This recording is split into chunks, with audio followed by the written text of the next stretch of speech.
Então, faça isso daí de entregar as suas atividades. E tem uma outra, além dos 3 mapas mentais, os astecas, maias e incas, que é da globalização gastronômica, Eu já né? fiz, você viu? Muita gente entregou. E aí, por exemplo, Davi me mandou mensagem se podia ser daquele jeito, pode, né? Não precisa ser um prato mega elaborado, gente. Uma batata frita que você fizer já conta. Teve gente que fez batida, né? Uma vitamina de Suco de laranja. abacate. Teve isso, coisa simples, gente. Então, aí, por exemplo, eu não Eu fiz lembro batata quem frita. foi que mandou. Teve um aluno, eu não lembro quem foi, que mandou uma foto de pão de queijo. Aí eu falei assim, ó, presta atenção.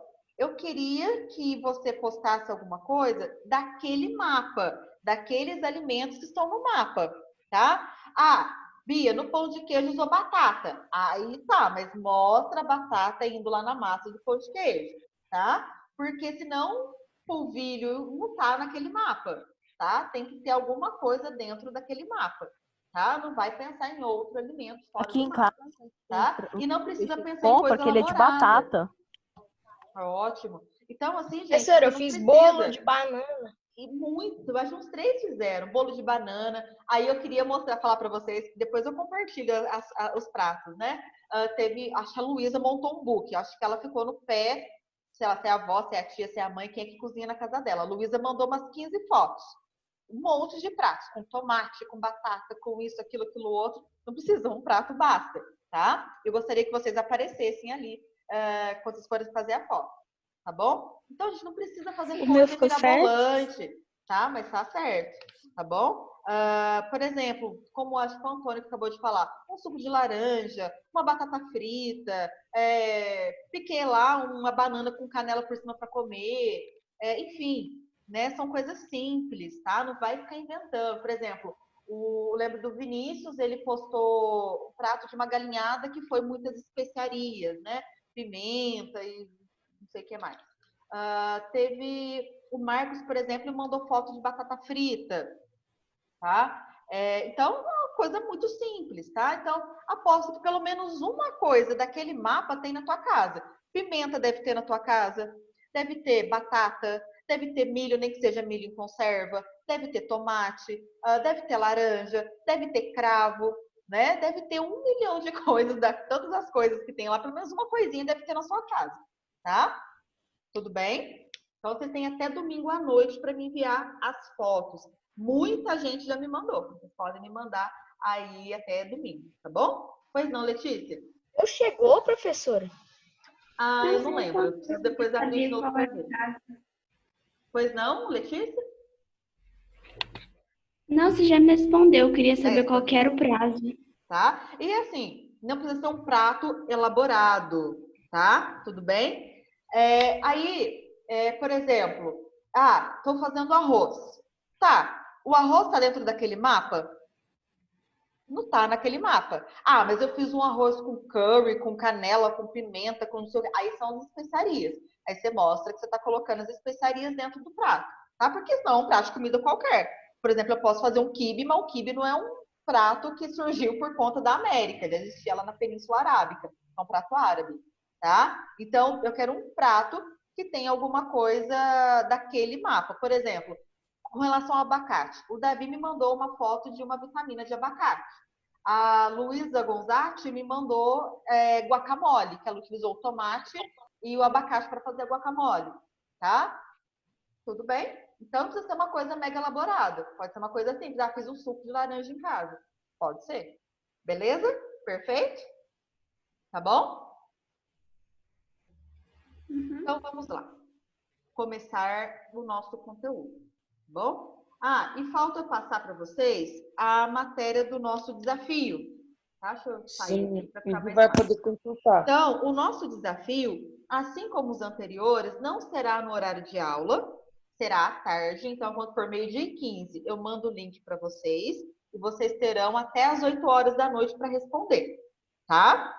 Tudo bem? A matéria que vai cair no nosso desafio, vou mandar aí no bate-papo para vocês, mas vocês podem aí anotar, tá? Então, matéria do desafio. A matéria do desafio, claro, apostila 2, das páginas 22 até a 43. Tudo bem? Então, a matéria do desafio, página 22 até a página 43. O que vai cair dessas páginas, né? Vai cair o capítulo 7 inteiro, que vai falar dos maias, incas e astecas. E no capítulo 8 vai falar das grandes navegações, dessa globalização, do novo mundo. E um pouquinho... Página 22 a 43? Acabei de mandar aí no bate-papo. Tá? E vai cair sobre o assunto que eu vou falar hoje com vocês, que são as possessões espanholas. Tá bom? Certo? Então, maias, incas e astecas, descoberta da América, né? Descoberta desse novo mundo e as possessões espanholas. Certo? Pode usar os mapas mentais para estudar? Isso, a intenção de eu ter pedido para vocês fazerem um mapa mental é de ajudar a estudar. Então, você pode consultar na hora que você for fazer. Você pode consultar sua apostila, o SAS TV, você pode consultar as aulas nossas gravadas, pode consultar os slides, enfim, pode consultar todo o material disponível para vocês, tá bom? O que me importa é que você tenha compromisso de responder. Tem aluno, eu não lembro se foi do 7º ano, acho que no 7º ano teve aluno que tirou meio ponto valendo 8, né? Ou seja, o aluno não teve no esforço nem de pesquisar na apostila as coisas que estavam sendo perguntadas, tá? Então, eu peço para vocês terem esse cuidado, tá bom? Beleza? Combinado, então, já passada a matéria do nosso simulado. Bom, pessoal, comentei com vocês que os espanhóis... Bi, é para pôr o nome no... Ah, pode pôr, por favor. Tá bom? Para valer como chamada. Pessoal, a gente estava falando sobre a América Espanhola, né? O que é a América Espanhola? É aquela porção do nosso continente que foi dominada pelos espanhóis. Foi isso que eu falei para vocês? E aí, eu comentei com vocês que os espanhóis, eles foram atraídos para a América com vontade de encontrar metais preciosos, principalmente ouro e prata. E eles se estabeleceram inicialmente aqui no Caribe, nas Antilhas e na ilha Hispaniola, essa ilha aqui. Só que logo depois, eles perceberam que tanto na ilha Hispaniola como também nas Antilhas, não havia grande disponibilidade de metais preciosos. Então, eles começaram a atravessar o Mar do Caribe para conseguir chegar... Você pode mandar esses slides para a gente estudar? Mando. Assim que a aula acabar, eu posto na sala de aula virtual e no SAS Connect. Tá bom? E aí, pessoal, os espanhóis, então, saíram aqui das Antilhas e da ilha Hispaniola para continente americano, propriamente dito, pela parte continental. Oi? O Guilherme, ele tá no Google Classroom? Isso daí depois eu resolvo com ele. Eu Renata, resolvo, eu presta mando lá no atenção grupo. aqui. Pronto? Depois eu converso com ele. Tá bom? Então, vamos lá. Então, eles vieram aqui para o continente tentar explorar as áreas para tentar encontrar ouro, né? E aí, aos poucos, eles foram chegando num determinado local e foi se espalhando, tá? O primeiro local que eles se fixaram foi nessa regiãozinha aqui roxa, ó, tá? Foi nessa região aqui, onde hoje nós chamamos de México, tá bom?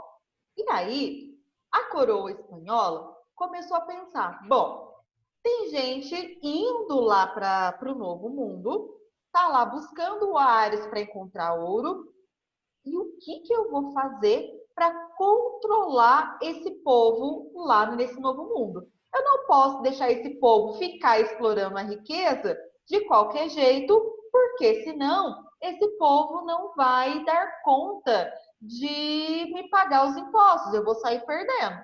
Então, a coroa espanhola, ela pegou lá por volta de 1503, na Espanha, criou na região de Sevilha, na Espanha, um órgão chamado Casa de Contratação. O que foi essa Casa de Contratação, 7º ano? A Casa de Contratação foi um órgão criado dentro da coroa espanhola para controlar as atividades comerciais aqui na colônia, né, nesse novo mundo, na porção espanhola da América, tá? Então, as casas de contratação, elas foram criadas para controlar o comércio colonial. E a partir dos anos 1503, o território dominado pela Espanha foi dividido em várias partes, chamadas de vice-reinos, tá? Então, cada parte que a gente percebe que os espanhóis foram conquistando na América, eles foram dividindo em partes, cada parte chamada de vice-reino, tá? Então, a primeira área que eles chegaram, que eles estabeleceram como vice-reino, foi essa área em roxinho, chamada de vice-reino da Espanha, ou então de Nova Espanha, tá? Então, essa área aqui foi a primeira área que eles criaram como vice-reino. Logo em seguida, em Área dos 1543, astecas. isso, o vice-reino do Peru, que é essa outra área aqui, ó, região do vice-reino do Peru. E aí, um tempo depois, já no século XVIII, foram criados outros dois vice-reinos, né? O vice-reino de Nova Granada, aqui nessa região, e o vice-reino da Prata, que é essa outra aqui, certo? Tem muitos minérios lá? Vou falar sobre isso daqui a pouco, tá? Então, esses vice-reinos, eles foram basicamente uma divisão das colônias que a Espanha tinha aqui na América, para facilitar o controle das atividades comerciais. Por quê? O intuito de dominar áreas, inicialmente, era de buscar metais preciosos, ouro e prata. Só que com o passar do tempo, nessas áreas, outras atividades foram sendo desenvolvidas, como, por exemplo, o comércio. Então, esses vice-reinos eram partes que pertenciam à Espanha aqui no Novo Mundo. Cada partezinha chamada de vice-reino. E aí, a Espanha nomeou um nobre como um vice-rei. Quem que era esse vice-rei? Era o governador do vice-reino, que era o maior representante do rei espanhol aqui na América. Então, por exemplo, eu ia falar do vice-reino do Peru, tá? Então, aqui tinha alguém que governava para o rei espanhol essa área toda. Então, essa área era chamada de vice-reino, que era uma parte da América que era colônia da Espanha e tinha um governante. Esse governante era chamado de vice-rei. Tudo bem? Esse vice-rei, ele era o representante do rei espanhol aqui na América. Então, ao longo de cada vice-reino, tinha um vice-rei, tá? Esse vice-rei, ele deveria estimular as atividades comerciais, não só a extração de recursos minerais, como ouro e prata, como também outras coisas, como venda e compra de produtos. Esse vice-rei, ele deveria também fiscalizar os impostos que deveriam ser coletados e levados para a coroa espanhola. Tudo bem? Certo? Renato, vamos focar na minha explicação, por favor? Tá? Eu não entendi essa última parte que você falou, professora. Tá bom. O que ele tinha que fazer para a coroa espanhola? Tá bom, já que eu falo. Vamos focar, gente, na minha explicação, tá? Sétimo ano tem que focar bem na explicação, porque senão a gente não consegue ter um bom desenvolvimento. Até porque o desafio de vocês está pronto e eu tenho mais algumas coisas para falar, tá? Então vamos lá, ó. Tudo isso que a gente está vendo coloridinho nesse mapa era colônia da Espanha, certo? Para facilitar o controle das atividades comerciais e cobrar impostos dessa colônia, a Espanha resolveu dividir em partes, certo? Chamadas de vice-reino ou de vice-reinados, certo? Tudo bem? E aí, claro, que o rei espanhol, lá da Espanha, ele não ia conseguir governar sozinho aqui esse novo mundo, né? Então, em cada vice-reino, ele nomeou um nobre para que esse nobre pudesse governar o vice-reino para o rei espanhol. E aí, o que esse vice-rei deveria fazer no vice-reino que ele recebeu? Ele deveria fiscalizar as atividades comerciais. Por exemplo, a extração de ouro e prata, se estava tendo algum tipo de cultivo, se estava tendo algum tipo de comércio e cobrar impostos sobre essas atividades que estavam sendo feitas. Então, por exemplo, eu tenho uma mina, eu consegui produzir 100 quilos de ouro. Quanto desse ouro tem que ser pagado de imposto para a coroa espanhola? Eu planto algodão. Consegui colher 500 quilos de algodão, certo? Então, desses 500 quilos, quanto que vai ser tirado de imposto para mandar para a Espanha? Se eu, por exemplo, cultivo milho, o quanto do total de milho que eu produzi vai ter que ser tirado de imposto para mandar para a Espanha? É tipo Entendeu? o quinto de Portugal sobre ouro? Isso, exato, basicamente isso. Só que não era só sobre o ouro, era sobre todas as atividades comerciais que eram desenvolvidas nos vice-reinos espanhóis, tá? Tudo bem? Então, esse vice-rei, ele era responsável por administrar e cobrar impostos dentro do vice-reino que ele governava, tá bom? Certo? E aí, pessoal, o que a gente pode observar? Que esses vice-reinos, eles não eram considerados igualitários. Foi estabelecido, durante todo o período colonial espanhol na América, um sistema de castas, que isso durou do século XV até o século XIX, até pouco tempo. O que era esse sistema de castas? Para a gente entender, nós precisamos entender quem eram as pessoas que vinham para esse novo mundo. Quando vieram os espanhóis aqui para a América, vieram pessoas de várias situações. Vinham, por exemplo, comerciantes, vinham camponeses, vinham, por exemplo, nobres muito ricos, também vinham nobres muito pobres, vinham prisioneiros, vinham gente de tudo quanto é jeito lá da Espanha aqui para a América, tá? Só que as mulheres quase não vinham. Por que nobres ricos vinham? Já que eu vou falar sobre isso, tá? E aí, a gente percebe que mulheres quase não vinham. A maioria das pessoas que vinham aqui para a América eram homens, jovens e solteiros, porque eles não tinham nada a perder. Eles iam atravessar um oceano que poderia oferecer riscos, inclusive, levando esse indivíduo à morte. Eles iam para um mundo que era chamado de novo, porque ninguém sabia direito o que tinha nesse novo mundo. Então, geralmente, os jovens, eles eram mais destemidos, eles eram mais movidos a desafios. Então, por isso que eles acabavam sendo a maior parte, cerca de 90% das pessoas que vinham aqui para a América, eles saíam da Espanha na condição de serem homens, jovens e solteiros, tá? Quando eles chegavam aqui na América, eles acabavam por se relacionar com as mulheres nativas. Quem que são as mulheres nativas? As índias, tá? E logo depois, quando começou o tráfico negreiro, né, esses espanhóis começaram a se relacionar com as mulheres negras que eram escravizadas. A grande parte das vezes, pessoal, esse relacionamento, eu estou falando de relacionamento sexual, da prática sexual mesmo, que muitas das vezes, na maioria das vezes, não era uma prática consentida. Mulheres negras e indígenas eram submetidas à violência sexual, a um estupro. Tá? E dessa relação sexual acabavam acontecendo aí a geração de vida. Muitas pessoas começavam a nascer.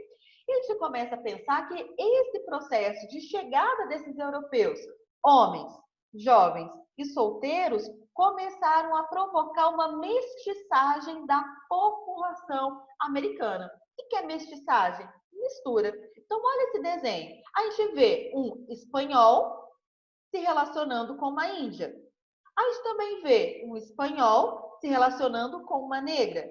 E aí, dessas relações, surgem os mestiços, né? Que são pessoas que são fruto da mistura de etnias diferentes. Inclusive, esses mestiços, eles podem se relacionar, né? Então, um negro, ele pode se relacionar com um índio, um mestiço pode se relacionar ainda com um espanhol, com um negro, com outro índio, e assim por diante. Então, a gente vai dizer que foi com a colonização que essa mistura de pessoas começou a acontecer aqui na América, tá? Só que os espanhóis, eles não se consideravam iguais ao resto da população. Eles não se consideravam iguais aos índios, iguais aos negros e muito menos iguais aos mestiços. Então, a partir aí do século XVI, eles estabeleceram um sistema de castas dentro da América Espanhola. O que é um sistema de castas? É um sistema de organização da sociedade, aonde eu vou dizer o que você é, o que você pode fazer. E eu não vou permitir que você mude de casta, mude de situação. Então, por exemplo, como que era a organização social desse sistema de castas? Mais uma vez, a pirâmide é a forma mais adequada da gente tentar entender como que a sociedade se organizava naquele momento.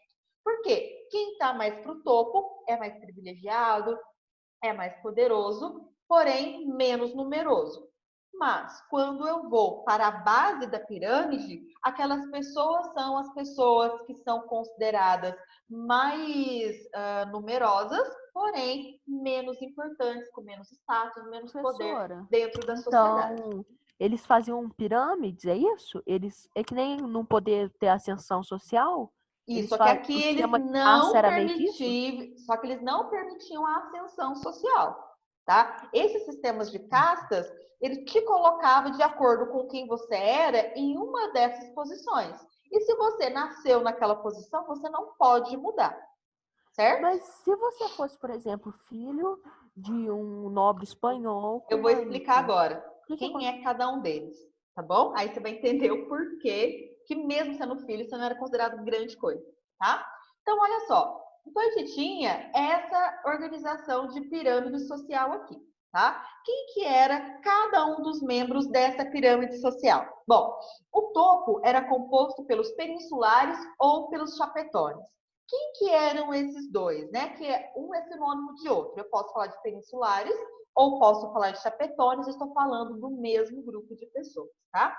Os peninsulares ou os chapetones eram espanhóis que saíram lá da Europa e vieram para a América, tá? Eles eram espanhóis. Não importa se você era um nobre, se você era um comerciante, se você era um bandido, se você já era um camponês, se você era considerado um peninsular ou um capetone. mesmo, Tudo bem? mas você ia ser crioulo se você fosse filho de um espanhol com um espanhol? Calma, isso, mas você nasceu lá na Espanha e você veio da Espanha para a América, certo? Tudo bem? Então, eu estou falando de espanhóis. Espanhol é quem nasce na Espanha. Tudo bem? Então, você é um espanhol, independente de qual posição social você tinha lá, aqui na América você está lá no topo dessa pirâmide social. Esses espanhóis, independente do que eles ocupavam na pirâmide social lá na Espanha, aqui eles vão ocupar os melhores cargos da administração pública, dos postos militares e de postos religiosos. Bom, como assim? São essas pessoas, são esses espanhóis que vão ocupar os cargos públicos para ajudar a governar os vice-reinos. Então, por exemplo, quando um nobre mais rico, vinha para a América, ele vinha com o intuito de se tornar um vice-rei. Aqueles nobres mais pobres ou menos prestigiados, os camponeses, comerciantes e assim por diante, que vinham para cá, eles vinham no intuito de ocupar outros cargos administrativos, como, por exemplo, ficar responsável por fiscalizar comércio, fiscalizar mina, fiscalizar as plantações e assim por diante, cargos administrativos, tá? E assim por diante. Então, um peninsular era aquele Então, mesmo que eu seja, que tipo, era um filho de um espanhol. importante. Calma aí.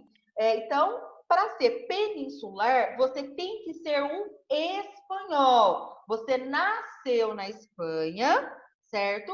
E veio para a América ocupar altos cargos aqui na América. Tudo bem? Independente se lá na Espanha você era rico ou pobre.